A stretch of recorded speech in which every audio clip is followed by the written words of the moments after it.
Today we're going to work on Chapter 4. Chapter 4, if you want to follow along your textbook, are pages 96 to 131, and that's where all this information comes from. So if something doesn't make sense, you can of course ask me, but also you can definitely look it up before you even see me in class. Because what we're going to look at in this chapter is how the electrons are arranged in the atom itself. The last chapter we looked at the basics of protons and neutrons and electrons. Electrons are very important. They're what are bonding. They're what are the things that make our compounds. So we're going to look at those. First, we have to get a little background about it. And in order to understand how the electrons behave in atoms,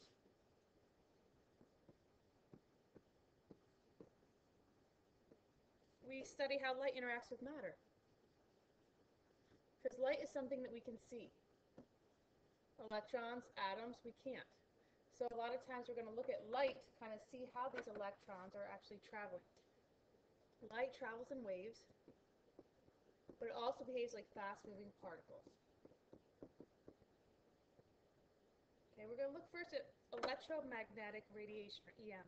It's a form of energy that exhibits wave-like behavior as it travels through space. You may have heard of the electromagnetic spectrum. Basically, these waves can be described in terms of 4 different characteristics. The first one being amplitude, which is the height of the wave. It's measured from the origin to the crest, and I'll show you what that means in just a second. Wavelength, as it sounds, is the distance between the successive crests of a wave. You'll notice the symbol. It's a lambda. It's a Greek letter. It looks like an upside-down Y in this font. Some fonts will make it look a little different, but generally it's going to look like that. The third one is frequency, and it's a lowercase v, and it shows how fast a wave oscillates, or how often it moves up and down, how frequently it happens. The speed of light is actually a number, and we're going to use this to relate the other two. Speed of light is 2.99 times 10 to the 8th meters every second. That's how fast light travels. And the reason we use that is because this equation right here. Speed of light is c. So if we know one of these, we know wavelength or frequency, we can figure out the other. So that's why this is very important. We'll do some problems with that in a minute. But if we're looking at these, low frequency, a low frequency wave means it doesn't happen very often. Okay? Whereas a high frequency wave means it does happen very often. See how more frequently those waves are occurring? They're much more dangerous. Low frequency waves are not very dangerous. So our amplitude goes from the origin to the crest, and the crest is the very top peak. So that there is amplitude. Okay? And you can do that on either. It doesn't matter the frequency, the amplitude is going to be the same. Wavelength is from crest to crest. So you see, if it has a low frequency, so low frequency is a very long wavelength. Over here, I go from one crest to another crest for my wavelength, and those high frequency is a very short wavelength. That's why they're multiplied here. They're indirectly related. As one goes up, the other goes down. We'll look at the electromagnetic spectrum right now, which you should have talked about a little bit in class. Electromagnetic spectrum is all forms of electromagnetic radiation.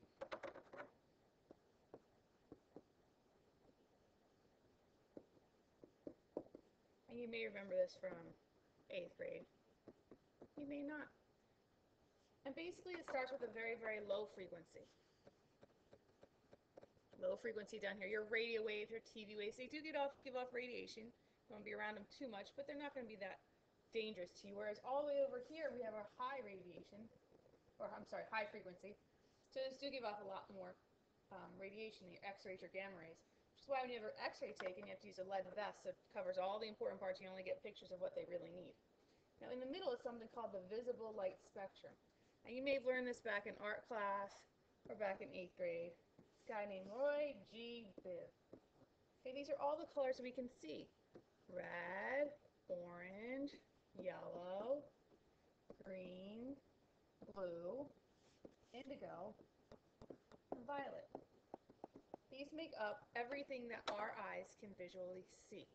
That's why it's called the visible part of the spectrum. This visible spectrum is an example of a continuous spectrum because the colors actually blend into the next one. When we see a real rainbow up in the sky, all the colors kind of blend together in a nice blur. Okay, that's a visible spectrum. That's what we see. That's continuous. We don't see all the different parts. Whereas when you were little, maybe you drew a rainbow that looked something like this, where you could see all the different lines and all different colors, and they're very distinct, and maybe even put nice little clouds on the end. Okay, you saw the different parts. That's a line spectrum. Okay, where you can see all the different lines. And we're going to do two different labs. The flame test lab, we're going to be able to see here, whereas we're going to do a spectroscope lab, we're just going to look at the different lines. Okay, and each one is completely different. Okay, so each element, has a different line spectra. Each element has a different continuous line spectra, so we will identify them by that. This question right here, how is light produced? We'll get to that in just 1 second when we talk about the Bohr model. But let me define these two things first. The photoelectric effect is the emission of electrons from a metal when light shines on it. And a quantum is the amount of energy that can be gained or lost by an atom. Planck's equation came around after that, and Einstein was also working on all of this stuff. This is around that time period in the 1900s. Max Planck is a German physicist in 1900. A hot object does not emit electromagnetic energy. Electromagnetic energy continually. Instead, it's emitted in small little packets. We call those quanta. Now, you're going to need to know that for the lab, but this equation right here we're not actually going to use. But I want to show you how they're related.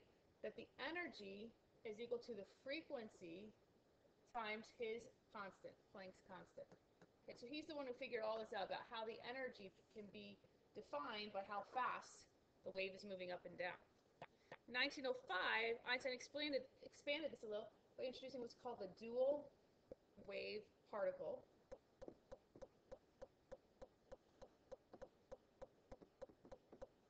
Nature of electromagnetic radiation. He said that light can behave like a wave, but still it's thought of as a stream of particles. So it can be a wave, but actually it's a steady stream of particles.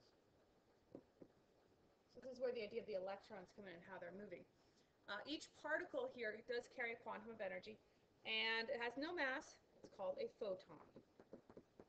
So this is the amount of energy, a little pack of energy he calls photons. Okay. Bohr came around a little after that, 1913, and he's listening to all this stuff, and he also listened to this lecture by Rutherford. Remember, Rutherford's the one with the gold foil experiment who discovered the proton and the nucleus?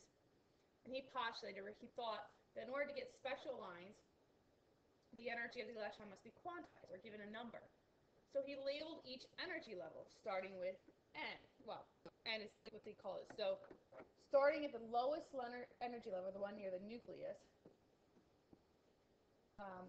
So if this is the nucleus right here, okay, my nice little green dot, N equals 1, N equals 2, N equals 3, N equals 4, and it goes all the way up to 7.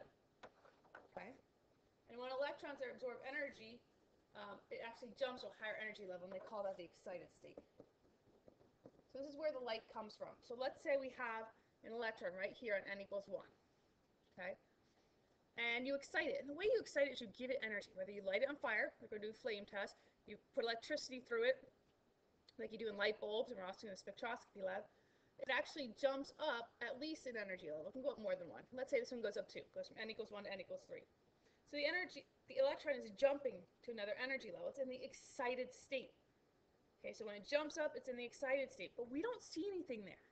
When it loses that energy, it comes back down.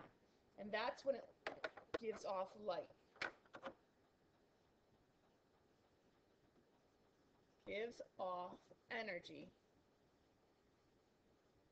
we see it as light. So we don't actually see anything within the excited state, but when it drops back down to its original or its ground state, that's when we see the energy being released, and we see it as light. So that was Bohr's model. Now, after he started saying that, there's a lot of people that came around trying to figure out what was going on with the electron. One guy was de Broglie, Louis Victor de Broglie. He said electrons' orbitals are not in circles, as you can see Bohr said. They're like a firefly flying around a room with an attraction to the center of the room. So fireflies are attracted to sugar. So say we have a very dark room, we put sugar in the middle of the room, and we just let loose a lot of fireflies. Every time they light up, we're kind of tracking where they are. He said that's what the electron is. He said they're going to be circling the middle, where that sugar is, but they're also going to be flying all over the place. So every time they light up, it kind of takes a look at where they are. And yes, they're kind of focused in the same area near that sugar, but that they don't have to necessarily stay there. They're not always in a circle. They're kind of flying wherever they want to go. So that's how de Broglie defined it. Heisenberg came around in 1927, and he proposed that the momentum and position of the electron cannot be measured and known exactly, the two of them. You can figure out where they are, the position is, but once you figure that out, it's already moved somewhere else. Or you can figure out where it's going, but that can't be determined by where it already is, because it's in constant motion. So all this went towards a quantum theory.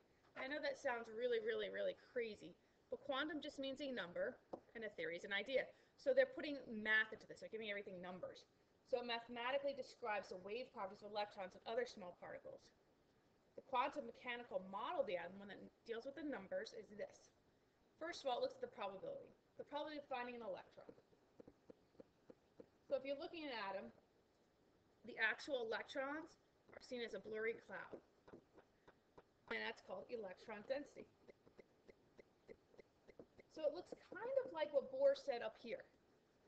Okay, but instead of it just being rings and circles like the planets going around the sun, it's more like a three-dimensional spherical cloud where electrons will probably hang out. They're not always there. They can, move wherever they want, but they're usually in that area.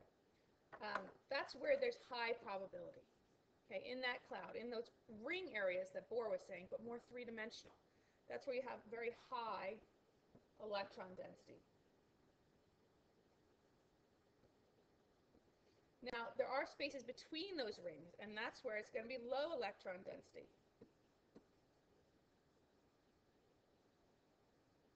Now, you can find an electron there, like de Broglie said. Things are going to move around like the fireflies, or like Heisenberg said, you can't really pinpoint where they're going to be. They can be in that area, but it's not as likely as if they're in the spots where Bohr had originally said, only three-dimensionally, not just in circles. So what they're saying is that they are orbiting in distinct paths, or they're going around in distinct paths. An orbital is a region around the nucleus where an electron with a given energy is likely to be found. And there are actually four shapes: S, P, D, and F. S, P, D, and F. That's actually what they're named. So the first one we're going to say what the shape is. Then we're going to look at the number of orbitals per level. Then we're going to look at the number of electrons. And finally, we're going to look at the quantum number.